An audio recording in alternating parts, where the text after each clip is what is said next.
అయ్యో అయ్యో అయ్యో ఇటు తాగుడు కోసం నా చైన్ అమ్మేసి నా కాపురాన్ని నాశనం చేసేసాడమ్మా. నాశనం చేస్తున్నాను నువ్వు అనుకుంటున్నావు, సాగు చేస్తున్నాను నేను అనుకుంటున్నానే. ముగుడు మందు అలాగే తాగుతారా? మందులో నీళ్లు కావాలిగా, బాటిల్ నీళ్లు తీసుకున్నా. నీళ్ళు అమ్మే ఫ్యామిలీ బతికింది, అవునా కాదా? అవును. లెక్క పెట్టుకో. 1 4 గ్లాసులు తీసుకున్నా, గ్లాసులు అమ్మే ఫ్యామిలీ బతికిందా లేదా? 2 నంచుకోవడానికి ఒక మిక్చర్ ప్యాకెట్ తీసుకున్నా. 3 తాగింది బయటకు రాకుండా ఉన్న కోసం ఘాటుగా ఒక ఊరగాయ ప్యాకెట్ తీసుకున్నా. 4 తాగింది డబ్బులు ఇవ్వడానికి కింగ్ సిగరెట్ తీసుకున్నా. 5 ఇవి తాగి పక్కన వేస్తే అమ్ముకున్నోడికి 10 రూపాయలు ఆదాయం. 6 నీ చైన్ వల్ల ఎన్ని కుటుంబాలు నాశనం అయ్యాయి? 1 కుటుంబం. నేను తాగడం వల్ల 6 కుటుంబాలు బాగుపడ్డాయి. నువ్వు గొప్ప నేను గొప్ప.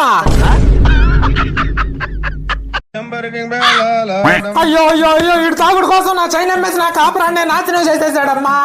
నాశనం చేస్తున్నాను నువ్వు అనుకుంటున్నావు, సాగు చేస్తున్నాను నేను అనుకుంటున్నానే. ముగుడు మందు అలాగే తాగుతారా? మందులో నీళ్లు కావాలిగా, బాటిల్ నీళ్లు తీసుకున్నా. నీళ్ళు అమ్మే ఫ్యామిలీ బతికింది, అవునా కాదా? అవును. లెక్క పెట్టుకో. 1 4 గ్లాసులు తీసుకున్నా, గ్లాసులు అమ్మే ఫ్యామిలీ బతికిందా లేదా? 2 నంచుకోవడానికి ఒక మిక్చర్ ప్యాకెట్ తీసుకున్నా. 3 తాగింది బయటకు రాకుండా ఉన్న కోసం ఘాటుగా ఒక ఊరగాయ ప్యాకెట్ తీసుకున్నా. 4 తాగింది డబ్బులు ఇవ్వడానికి కింగ్ సిగరెట్ తీసుకున్నా. 5 ఇవి తాగి పక్కన వేస్తే అమ్ముకున్నోడికి 10 రూపాయలు ఆదాయం. 6 నీ చైన్ వల్ల ఎన్ని కుటుంబాలు నాశనం అయ్యాయి? 1 కుటుంబం. నేను తాగడం వల్ల 6 కుటుంబాలు బాగుపడ్డాయి. నువ్వు గొప్ప నేను గొప్ప.